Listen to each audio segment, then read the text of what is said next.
ఈ చంద్రబాబు పరిపాలనా వైఫల్యంతో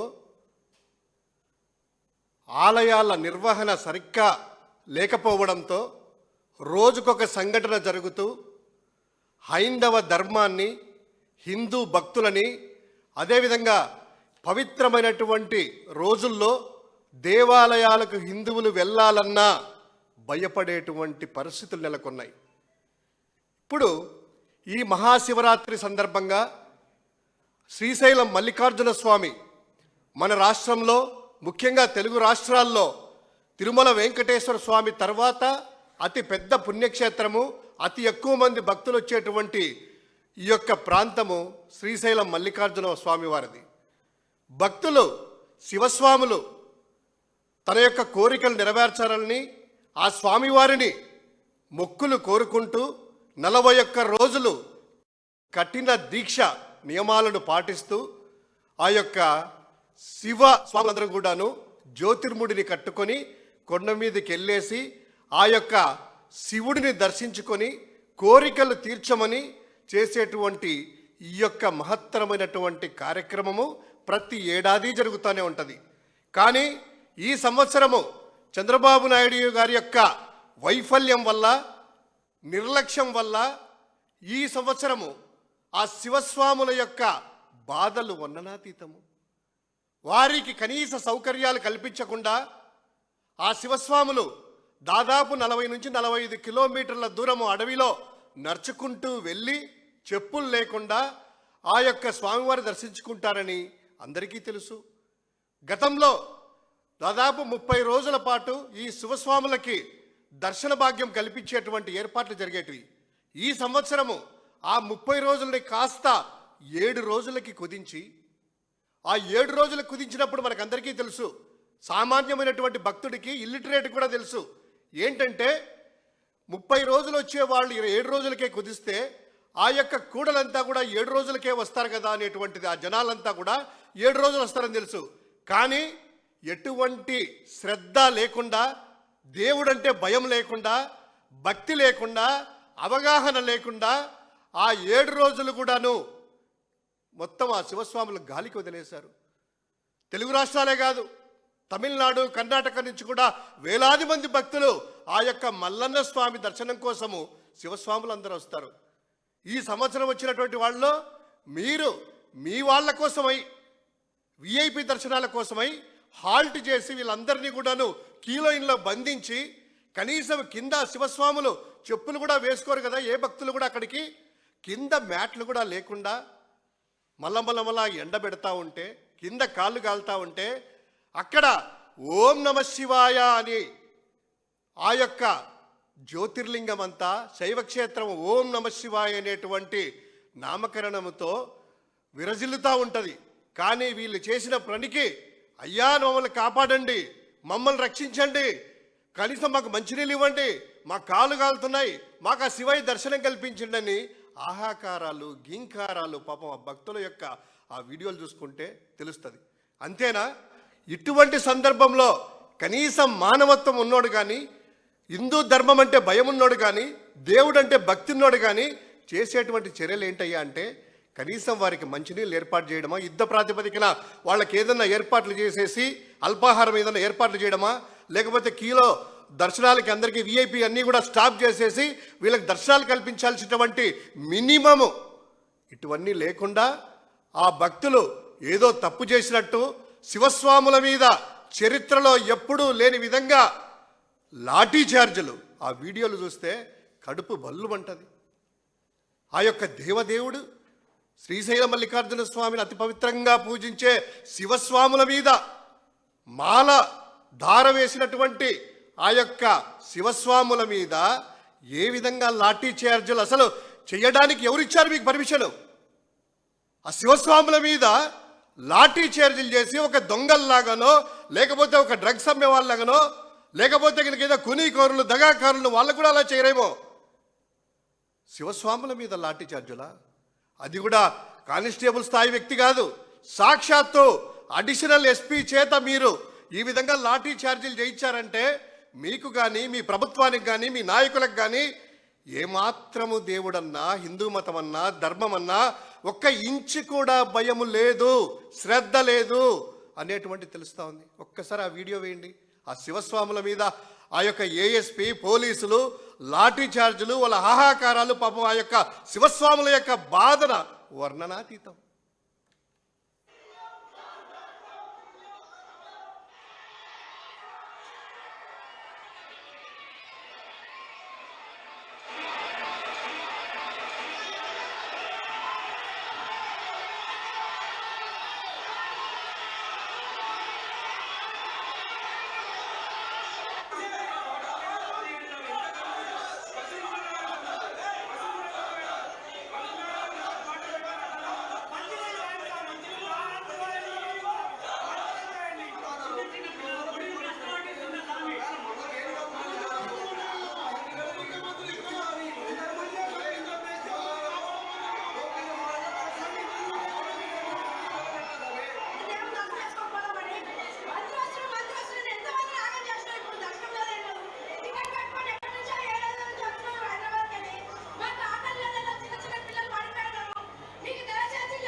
చూశారు కదా, ఏఎస్పీ స్థాయి లాంటి వ్యక్తి ఒక దొంగలను, కిరాతకులను కొట్టినట్టు అతి హీనంగా మాల ధరించినటువంటి శివస్వాములను, తల మీద జ్యోతిర్మిడి పెట్టుకున్నటువంటి ఆ శివస్వాములను లాఠీ చార్జీ తీసుకునే బాధలం ఏంటి?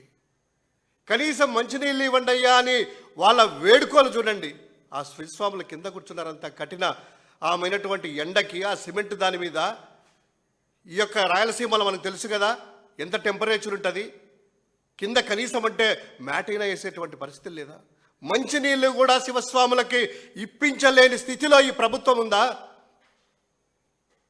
ఇదే కాదు, ఎందుకో మరి చంద్రబాబు నాయుడు గారు వచ్చినప్పటి నుంచి మొదటి దఫా బుల్డోజర్లు పెట్టి గుళ్ళని కూర్చోడమే కాకుండా తన యొక్క ప్రచార పిచ్చి కోసము గోదావరి పుష్కరాల్లో 29 మందిని సినిమా పిచ్చి కోసము మొత్తం అంతా కూడాను మారణ హోమం సృష్టిస్తే, తర్వాత ఈ దఫా అయినా కూడాను మేలుకుంటాడులే, వయసు వచ్చింది కదా, కనీసం అంటే ఇవన్నీ కూడా అవగాహన వచ్చింటాయి కదా, మాట మాట్లాడితే 40 సంవత్సరాలు అనుకుంటారు కదా.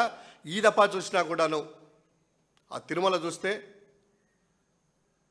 వైకుంఠ ఏకాదశి రోజు టోకన్ల కోసము నిర్వహణ సక్రమంగా లేక, క్యూ లైన్ల నిర్వహణ సక్రమంగా లేక, తొక్కిసలాటలో 7 మంది నిండు ప్రాణాలు బలికొన్నటువంటి ఈ కూటమి ప్రభుత్వము తర్వాత దాని గురించి ఏం నేర్చుకున్నారయ్యా అంటే, ఒక కమిషన్ వేశారు. కమిషన్లో తన వాళ్ళని వేసుకున్నారు. వేసి ఒక కులానికో ఒకరికో అంటగట్టి వైఎస్ఆర్సీపీ కాంగ్రెస్ పార్టీ నాయకులు అని చెప్పి అధికారులకు కూడా వైఎస్ఆర్సీపీ ముద్ర వేసి వాళ్ళను తమకు అనుకూలమైన అధికారులని వేటు పడకుండా తప్పించేసి వేశారు. దానికి కూడాను మీరు ఆ సభ్య కమిషన్ వేసిన దాని వల్ల మీరు ఏమయ్యా నేర్చుకునేది పాఠాలు? మీరు నిజంగా చిత్తశుద్ధితో ఆ యొక్క తొక్కిసలాటను సీరియస్గా తీసుకొని తప్పు చేసిన వాళ్ళని శిక్షించింటే తర్వాత ఆ సింహాచలం అప్పన్న స్వామిలో అలా జరిగేదా? ఆ అప్పన్న స్వామి చంద్రోత్సవం రోజు మీ యొక్క కాంట్రాక్టర్ కక్కుర్తి బుద్ధికి, మీ నాయకులకి నాసిరకమైన గోడలు కట్టి క్యూలో ఒక్కసారి వదిలితే గోడ కూలి 6 మంది నిండు ప్రాణాలు బలిపోతే దానికి కూడాను కనీసం అంటే ఇంతైనా కూడాను మనస్సు కూడా రాలేదు. దాని తర్వాతైనా తెలుసుకుంటారనుకుంటే అదే ఉత్తరాంధ్ర ప్రాంతంలో శ్రీకాకుళంలో ఆ కాశీబుగ్గ వెంకటేశ్వర స్వామి వారి ఆలయంలో తొక్కిసలాటలో 9 మంది నిండు ప్రాణాలు బలికొంటే ఏం చేసిందయ్యా ప్రభుత్వము? కనీసం చీమ కుట్టేనట్టా ఉందా? మీ స్వార్థం కోసము, రాజకీయాల కోసము ఆ దేవదేవుడిని రాజకీయాలు తీసుకొని వచ్చి దేవుణ్ణి కూడా ఒక పార్టీకి ముద్రగా వేస్తూ ఈరోజు పవిత్ర దినోత్సవాలు, ప్రతిదీ జరిగేదల్లా పవిత్ర దినోత్సవాల రోజే. పవిత్ర దినోత్సవాల రోజు హిందువులు ఆలయాలకు వెళ్ళాలంటే భయం పుడతా ఉంది. మీ యొక్క పరిపాలన వైఫల్యం వల్ల, మీ చేతగానితనం వల్ల. ఇది ఉద్దేశపూర్వకంగా చేస్తున్నారా? గుళ్ళల్లో సంఖ్యను తగ్గించాలనా? 1 కాదు 2 కాదు, ఆలయాల మీద మీ యొక్క ఎర్రబుక్కు రాజ్యాంగము అమలు చేసేది సాధారణ ప్రజల్ని, వైఎస్ఆర్సీపీ నాయకుల్ని, కాంగ్రెస్ కార్యకర్తలని అనగదొక్కడమే కాకుండా చివరకు హిందూ దేవాలయాల మీద, ఆలయాల మీద, గోపురాల మీద, మఠాధిపతుల మీద, భక్తుల మీద, మాల ధరించినటువంటి శివస్వాముల మీద మీరు చేసేటువంటి ఆగత్యాలు అన్నీ కావు. కనీసము ఇప్పటి వరకు 3 డిపార్ట్మెంట్ సంబంధించినటువంటి అధికారుల సమన్వయం అని ఒక మంత్రి చెప్తున్నారట. అధికారుల సమన్వయం అని మంచి జరిగితే నేనే క్వాంటమ్ వ్యాలీ కట్టించా, నేనే హైటెక్ సిటీ కట్టించా, నేనే బిల్ గేట్స్ తీసుకొని వచ్చా, నేనే ప్రధానమంత్రిని చేశా. తప్పులు జరిగితే అధికారులదట, తప్పులు జరిగితే అధికారులదట, మంచి జరిగితే తన క్రెడిట్ అట. ఈరోజు 3 డిపార్ట్మెంట్లు, అటవీ శాఖ ఈ యొక్క 42 కిలోమీటర్లు లేటప్పుడు కనీసం మంచినీళ్ళ సౌకర్యాలు కానీ ఇవి కానీ ఏర్పాటు చేసేటువంటి బాధ్యత లేదా? తర్వాత ఒక శివస్వాముల మీద, హిందూ భక్తుల మీద ఈ లాఠీ చార్జీ చేసినటువంటి ఆ యొక్క పోలీసు అధికారులకి, వాళ్ళ బాసులకి, ఆ డిపార్ట్మెంట్ సంబంధించినటువంటి మంత్రిత్వకి, శాఖకి బాధ్యత లేదా? ఆలయాలు సక్రమంగా నిర్వహించలేని నిస్సహాయ స్థితిలో ఉన్నటువంటి ఆ యొక్క ఎండోన్మెంట్ మినిస్టర్కి బాధ్యత లేదా?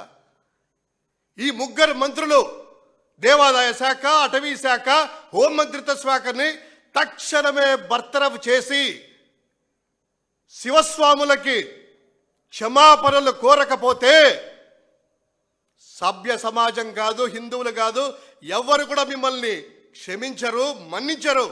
వైఎస్ఆర్ కాంగ్రెస్ పార్టీ గట్టిగా డిమాండ్ చేస్తూ ఉంది. ఈ ప్రభుత్వము, చంద్రబాబు నాయుడు, అదేవిధంగా సనాతని హిందువుల మీద ఏదైనా వస్తే ఉరుకులు తీసుకుంటా వచ్చేటువంటి ఒక పెద్ద మనిషి, ఎర్రబుక్కు రాజ్యాంగం చేతిలో పెట్టుకొని 1 పేజీ కాదు 2వ పేజీ 3వ పేజీ అని చెప్పుకున్నటువంటి ఆ మంత్రి అంటే జగన్మోహన్ రెడ్డి గారి మీద ఏకవచనంతో ట్వీట్లు పెట్టేటువంటి ఆ యొక్క హోంమంత్రి గారు ఇమ్మీడియట్గా శివస్వాములకి బహిరంగ క్షమాపణ చెప్పి వారి ఆగ్రహ జ్వాలలు చల్లార్చకపోతే ఈ రాష్ట్రానికి మంచిది కాదు, ఈ ప్రజలకు మంచిది కాదు.